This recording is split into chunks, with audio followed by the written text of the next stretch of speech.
우리의 기도가 완성되기를 주님이 기다리시는 것입니다. 우리의 성품이 온전해지기를 주님이 기다리는 것입니다. 우리가 주님 닮을 때까지, 온전히 하나님 닮을 때까지, 하나님께서 주시는 축복을 담을 수 있는 그 때가 될 때까지 하나님이 10년이고 20년이고 기다리는 거예요. 그러면 우리가 해야 할 일이 명확히 쌓여지는 것입니다. 명확해지는 것입니다. 바로 기도의 방주를 완공하는 거예요.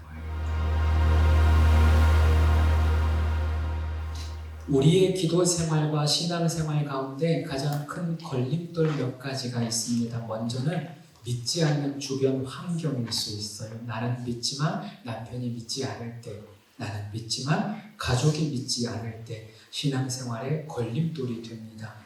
하지만 이런 문제는 내가 더 기도할 수 있는 통로가 되기도 해요. 이보다 한 단계 올라간 걸림돌 하나가 있습니다. 바로 분주함과 게으름입니다.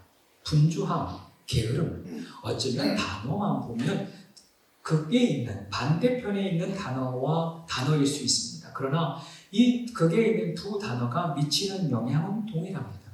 바쁜 일상으로 인하여서 하나님 앞에 서지 못하는 것, 일이 많을수록 기도해야 하지만 기도하지 못하는 것, 그것이 문제입니다. 마찬가지로 게으름 또한 우리를 하나님께 나아가지 못하게 합니다. 미루는 습관들, 신앙의 성장을 저조하게 합니다.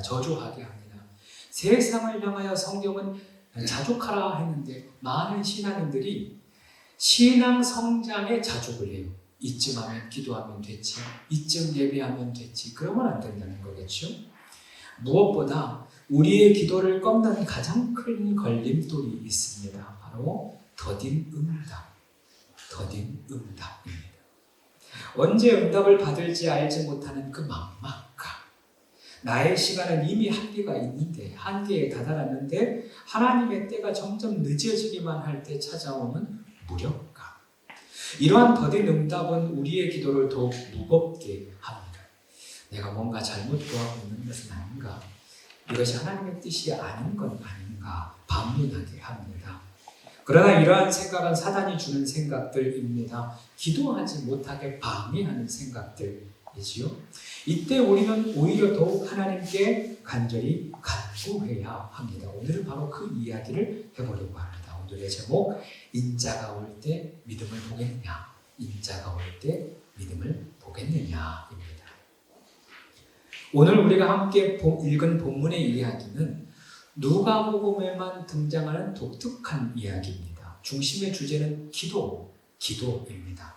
누구나 기도할 때 낙심이 찾아올 수 있어요. 아무리 기도하여도 응답이 이루어지지 않을 때, 더디어질 때 우리의 마음 가운데 괴로움이 찾아옵니다. 그래서 그런 우리에게 말씀하시는 거예요. 1절 이렇게 시작되죠. 예수께서 그들에게 항상 기도하고 낙심하지 말아야 할 것을 비유로 말씀하신다. 그렇게 시작해요. 여기 낙심하다라고 하는 단어의 원어가 엔카케오입니다. 그 의미는 완전히 정신이 나가다, 완전히 녹초가 되다, 그런 의미입니다. 이것은 그저 기도하다가 지쳤다, 응답이 늦어져서 힘들다, 그 정도가 아니에요. 기도하고 있는데 그럼에도 불구하고 삶이 무너져 내리는 거예요. 분명히 기도하고 있는데 직접적인 문제, 고난이 더 심하게 나를 치는 겁니다. 이때 우리가 정신이 혼미해지는 거예요. 더 이상 버틸 수 있는 힘조차 없는 그 상태, 엔카케오입니다. 우리도 살아가면 이럴 때가 있다라는 거예요. 정신을 잃을 만큼 힘든 일이 찾아온다는 것입니다. 그 기다림으로 인해 녹초가 될 때가 있어요. 그러나 우리 주님은 이때에도 항상 기도해라, 항상 기도하고 낙심하지 말라 이야기하십니다. 어려운 이야기죠. 요즘 지난 드라마 폭삭 소가수다, 이게 끝나고 언젠가는 슬기로운 전공의 생활, 이렇게 요즘 유행이래요. 저는 물론 못 봤습니다만 짤막한 영상 하나가 떠서 보았어요. 배경은 산부인과입니다. 한 산모의 이야기입니다. 이 산모는 걱정이 많아요. 애가 잘못된 거 아니냐, 심장 소리가 이상하다, 얼른 한번 봐보자, 틈만 나면 초음파를 검사해요. 다행히 조금은 이르긴 했지만 이 아이를 잘 출산합니다. 아이가 잘 태어나요. 그런데 또 걱정인 거예요. 아이가 일찍 태어나면 폐가 안 좋다는데 또 선생님에게 물어봐요. 선생님, 우리 아이 괜찮습니까? 그러면 이 선생님이 친절하게 대답해 줍니다. 괜찮습니다. 잘 자랄 겁니다. 이제 안심이 되어서 그만하면 될 것 같은데 한 질문을 더 해요.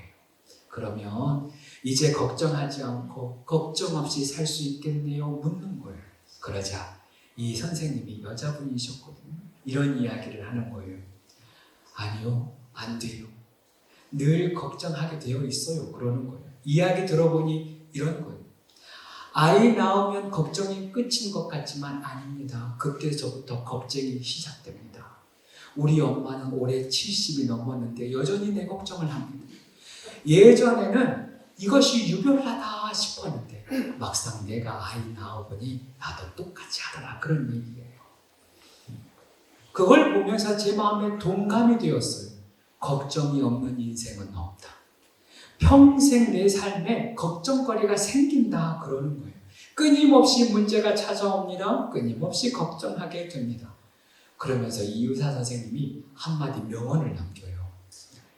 걱정이 없어질 것이라는 희망을 버리세요. 그게 엄마들 정신 건강에 좋아요 그러는 거예요. 여기 엄마들 많은데 잘 들어봐요. 걱정이 없어질 것이라는 희망을 버리세요. 걱정이 없어지는 것은 사실 우리가 죽음 이후에나 가능한 일입니다. 평생 걱정을 품고 살아가는 것이 사람이에요. 그게 인간이에요. 그러나 걱정하게 생겼다고 또 걱정해서는 안 돼요. 이 걱정을 걱정으로 풀어서는 안 된다는 것입니다. 그래서 오늘 우리 주님께서 말씀하시는 거예요. 걱정하지 말고 항상 기도해라. 문제가 항상 있을 텐데 그때마다 항상 기도해라. 너의 삶 가운데 고난이 계속 될 수 있다. 그러나 그때도 낙심하지 말고 항상 기도해라. 그러는 것입니다. 사랑하는 여러분, 거듭 말씀드립니다. 걱정 사라지지 않아요. 우리는 평생 문제와 어려움을 안고 살아갑니다. 그러나 그것이 끝이 아닙니다. 아까 그 대사를 조금 인용하여 다시 이야기해 봅니다. 걱정 사라질 것이라는 희망을 버리세요. 그러나 하나님께서 주실 희망을 붙드시기를 바랍니다. 걱정이 사라질 것이라는 헛된 희망을 버리고 우리에게 가장 좋은 희망 대신 참된 희망 대신 하나님을 붙드시기를 축복합니다. 예수님이 지금 이 기도에 대한 이야기를 비유로 말씀하신다 그러는 거예요. 이런 이야기입니다. 어떤 도시에 하나님을 두려워하지 않고 사람을 무시하는 한 재판관이 있었습니다. 그 도시에 한 과부가 살았는데 때마침 이 과부가 억울한 일을 당하게 된 것이에요. 그때부터 이 과부가 매일같이 하루에도 몇 번씩 재판관을 찾아갑니다. 자신의 원한을 풀어달라고 간청합니다. 처음에는 귀뚱으로도 듣지 않아요. 그런데 이 재판관의 마음이 좀 돌이켜집니다. 이래서는 안 되겠다 싶은 거예요. 내가 하나님도 두려워하지 않고 사람도 무시하지만 이 과부가 나를 너무 번거롭게 한다. 너무 귀찮게 한다. 그러니 빨리 해결해야겠다. 그러는 거예요. 그리고 예수님이 말씀하십니다. 6절과 7절 제가 한 번 더 읽습니다. 주께서 또 이르시되 불의한 재판장이 하는 말을 들으라. 하물며 하나님께서 그 밤낮 부르짖는 택하신 자들의 원한을 풀어주지 아니하시겠느냐. 그들에게 오래 참으시겠느냐라고 말씀하십니다. 이 본문은 오랫동안 하나님을 향한 간구의 기도를 지속해라라고 하는 의미로 해석이 됩니다. 맞습니다. 그 말이 맞아요. 하나님 아버지께서 우리의 간구를 들으시니 늘 기도에 힘쓰라. 하나님 오래 참지 않는다. 그러니 기도에 힘써라. 그 이야기를 합니다. 그러나 그 이전에 우리가 놓치지 말아야 할 한 가지 모습이 등장합니다. 바로 불의한 재판장을 향한 과부의 모습이에요. 오늘 불의한 재판장은 하나님을 두려워하지 않습니다. 그리고 사람을 무시해요. 분명히 해결해야 하고 자신의 책무가 있지만 그 책무를 무시합니다. 이는 전형적인 세상을 의미합니다. 세상은 하나님을 두려워하지 않습니다. 나보다 낮은 사람을 무시합니다. 마땅히 해야 할 일을 하지 않습니다. 이때 과부가 어떻게 하냐는 거예요. 과부가 그것을 수용합니까? 과부가 그것을 포기합니까? 아니죠. 그때부터 찾아가 항거합니다. 끝까지 찾아가 자신의 불의함에 대하여, 즉 세상의 불의함에 대하여 항거하는 것입니다. 이것이 우리 그리스도인이 가져야 할 모습이라는 거예요. 여러분 생각해 보세요. 말씀드렸다시피 세상은 불의합니다. 불합리합니다. 죄가 가득합니다. 악이 가득합니다. 그러나 우리 그리스도의 삶, 우리 그리스도인의 삶은 세상에 스며드는 삶이 아니라는 것. 세상의 불의함에 녹아드는 삶이 아니라는 것입니다. 세상이 불의하니 나도 불의하게 살아라! 그게 아니라는 거예요. 이스라엘 백성들이 애굽의 종노릇합니다. 하나님이 모세를 부르셔서 바로에게 항거합니다. 내용이 무엇입니까? 이 백성 애굽의 노예가 아니다. 하나님의 백성이다. 그래서 바로와 애굽에게 선포하는 것입니다. 이 백성은 하나님의 백성이다. 항거하는 거죠. 사사시대 이방 나라를 인하여서 수없이 이스라엘 백성들이 핍박을 당합니다. 마찬가지로 하나님은 사사를 보내어서 동일한 항거를 하게 하십니다. 이 백성 하나님이 지키시는 백성이다. 하나님이 살아계신다. 그 살아계심을 드러내고 항거하는 겁니다. 예수님도 마찬가지입니다. 예수님이 십자가에서 죽으셨습니다. 사망 권세에 사로잡혔습니다. 그러나 그 죽음의 권세에서 항거하는 것입니다. 그리고 마침내 3일 만에 부활하시는 것이죠. 우리도 마찬가지입니다. 오늘날 우리가 취해야 할 세상을 향한 항거, 도전이 있습니다. 그것은 선한 데는 지혜롭고 악한 데는 미련한 것입니다. 이 세대를 본받지 말고 마음을 새롭게 하고 변화를 받는 것. 하나님의 선하시고 기뻐하신 뜻, 세상의 불의를 맞서서 그 온전하신 뜻을 분별하며 사는 것입니다. 술 취하지 말고 성령의 충만함을 받는 겁니다. 밤이 깊은 줄 알고 이제 어둠의 일을 벗어버리고 빛의 갑옷을 입는 것입니다. 불의한 재판장처럼 하지 말고 하나님을 두려워할 줄 알고 사람을 존귀히 여겨야 한다는 거예요. 사랑하는 여러분, 우리 모두가 세상에 속하여 있으나 세상에서 빛과 소금 되어지기를 소망합니다. 불의와 고난에 타협하는 것이 아니라 무너지는 것이 아니라 하나님의 뜻대로 하나님의 말씀 붙들고 하나님의 빛으로 살아가는 우리 모두가 되기를 소망합니다. 그게 그리스도인의 삶, 과부의 항거였다는 거예요. 예수님은 이 비유를 통하여 이제 하나님의 마음을 알리십니다. 불의한 재판장도 그 번거로움으로 인하여 응답하시는데 하물며 우리를 사랑하시는 하나님 아버지가 어찌 가만히 있겠느냐.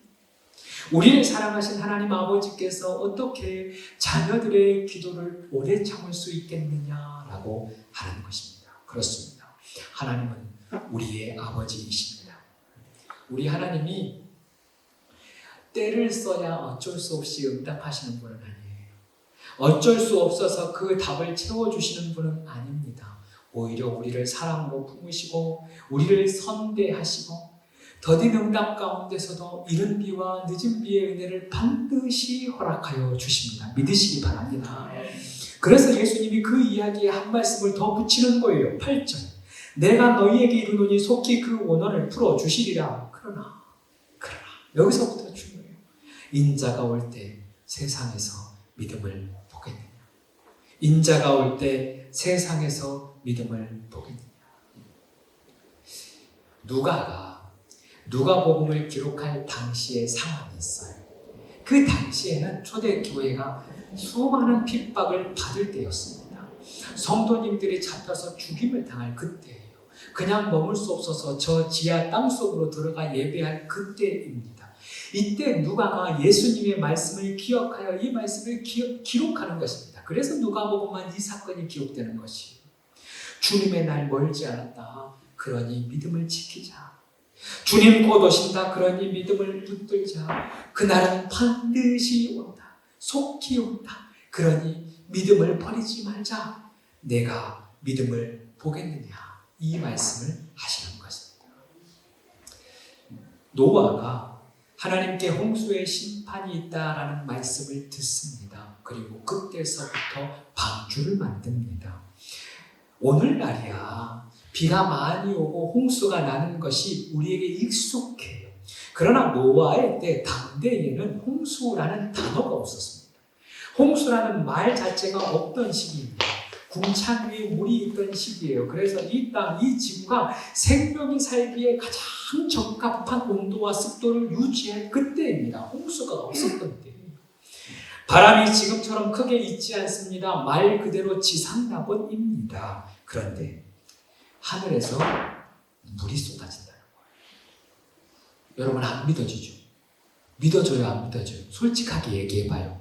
지금 하늘에서 물이 쏟아지는 것 믿어집니까? 지금도 안 믿어지는데 그때는 믿어지겠어요? 물이 쏟아지는데 안 믿는다는 거예요. 안 믿어져요. 하루 이틀이 아니라 전 세계를 덮는 물이 쏟아진다고 하니까 이해가 안 됩니다. 그러나 노아는 이 사실을 믿습니다. 그리고 그날부로 방주를 지어요. 주님이 방주 지으라, 하나님이 방주를 지으라 하신 그때가 약 500세입니다. 그리고 홍수가 일어날 때가 600세예요. 생각을 하면서 들어봐요. 처음 홍수가 있던 그날, 그 메시지가 있던 그날이 500세. 그리고 홍수가 난 날이 600세.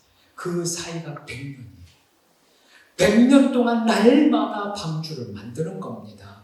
자신과 자신의 자식들밖에 없어요. 올라가서 날마다 아라랏산에 올라가서 이것을 만듭니다. 수천 년 동안 한 번도 있지 않은 그 홍수를 믿음으로 바라보고 그날이 있을 것이라고 믿고 날마다 올라갑니다. 100년 동안 옆에 있는 사람들이 가만히 있었겠어요? 왜 방주를 만드냐? 비 한 방울 안 내리는데 폭우도 없는데 무슨 방주냐? 배를 띄우려면 바다에 만들어야지 왜 산꼭대기에 만드냐? 수 없는 핍박을 100년 동안 들어요. 수 없는 조롱을 100년 동안 들어요. 그러면 안 할만 하잖아요. 멈출만 하잖아요. 그러나 노아는 한 번도 흔들리지 않습니다. 믿음이 무엇입니까? 믿음은 아무런 증거가 보이지 않아도 이루어질 것을 확신하는 것입니다. 믿음이 무엇입니까? 내 삶에 아무런 변화가 없어도 말씀대로 될 것을 신뢰하는 것입니다. 믿음이 무엇입니까? 아무리 주변에서 나를 조롱하여도, 아무리 주변에서 응답되지 않는다 조롱하여도 그리 될 것을 믿는 것입니다. 아무리 세상이 등을 돌려도 나는 나의 방주를 끝까지 짓는 것이 믿음입니다. 우리에게 방주는 무엇입니까? 노아가 매일마다 방주를 조금씩 지어가듯이 우리도 매일마다 기도를 쌓아가야 합니다. 노아가 더디더라도 날마다 방주를 짓기 위하여 망치를 두들기듯이 우리도 하나님의 응답이 더디더라도, 하나님의 역사가 더디더라도 매일같이 기도의 무릎을 꿇고 기도의 문, 천국의 문을 두드리는 거예요. 우리가 날마다 기도의 방주를 지어가야 한다는 것입니다. 우리에게 오랜 기다림은 우리를 지치게 합니다. 그러나 오히려 사실 하나님께서 방주를 기다리고 있습니다. 방주가 완공이 안 됐는데 어떻게 홍수가 있겠어요? 방주 안에 아직 식물들과 동물들이 다 집어넣지 못했는데, 들어가지 못했는데 어떻게 그 중간에 홍수가 있겠어요? 그러니까 하나님은 100년을 기다리는 거예요.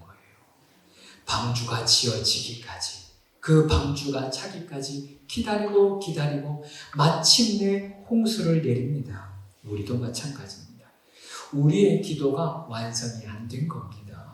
우리의 기도가 완성되기를 주님이 기다리시는 것입니다. 우리의 성품이 온전해지기를 주님이 기다리는 것입니다. 우리가 주님 닮을 때까지, 온전히 하나님 닮을 때까지, 하나님께서 주시는 축복을 담을 수 있는 그때가 될 때까지 하나님이 10년이고 20년이고 기다리는 거예요. 그러면 우리가 해야 할 일이 명확히 쌓여지는 것입니다. 명확해지는 것입니다. 바로 기도의 방주를 완공하는 거예요. 그 기도의 방주가 완공되기까지 수없이 날마다 찾아가 기도하는 것입니다. 어느 날은 30분, 어느 날은 1시간, 어느 날은 2시간이고 3시간이고 끊임없이 하나님을 붙들고 기도하는 거예요. 그러면 기도의 분량이 찰 때가 반드시 옵니다. 그 기도의 분량이 차면 하나님의 역사와 능력, 하나님의 응답은 반드시 있습니다. 2주 전쯤입니다. 한 목사님의 설교를 듣던 중에 시 한 편이 제 마음에 큰 은혜가 되었어요. 그 시로 설교를 마치려 합니다. 양광모 시인의 멈추지 마라 라고 하는 시입니다. 한번 들어보십시오. 비가 와도 가야 할 곳이 있는 새는 하늘을 날고, 눈이 쌓여도 가야 할 곳이 있는 사슴은 산을 오르고, 길이 멀어도 가야 할 곳이 있는 달팽이는 걸음을 멈추지 않고, 길이 막혀도 가야 할 곳이 있는 연어는 물결을 거슬러 오른다. 인생이란 작은 배, 그대 가야 할 곳이 있다면 폭풍 불어도 거친 바다로 나아가라. 사랑하는 여러분, 노아의 심정이 이와 같지 않았겠습니까? 비가 오고 눈이 오고 사람들이 조롱하고 핍박하여도 가야 할 곳이 있으니 멈추지 않고 산을 오릅니다. 세상 사람들이 다 믿지 않고 세상 사람들이 비아냥거려도 나는 가야 할 길이 있다라고 하면서 산을 올라 방주를 두드립니다. 인생이란 작은 배를 타고 있는 우리의 심정도 마찬가지 아닙니까? 사랑하는 여러분, 우리는 아직 가야 할 길이 있습니다. 아직 해야 할 기도가 있습니다. 아직 걸어야 할 신앙이 있습니다. 아직 다듬어야 할 내가 있습니다. 아직 쌓아가야 할 기도가 있습니다. 오늘 이 밤은 여전히 쌓아야 할 기도를 쌓는 시간입니다. 여전히 만들어야 할 그 방주를 만드는 시간입니다. 여전히 가야 할 곳이 있기에 더디더라도 달팽이처럼 연어처럼 한 걸음 한 걸음 그 물결을 거슬러 올라가는 시간이 오늘입니다. 사랑하는 여러분, 항상 기도하되 낙심하지 마십시오. 사랑하는 여러분, 항상 기도하되 포기하지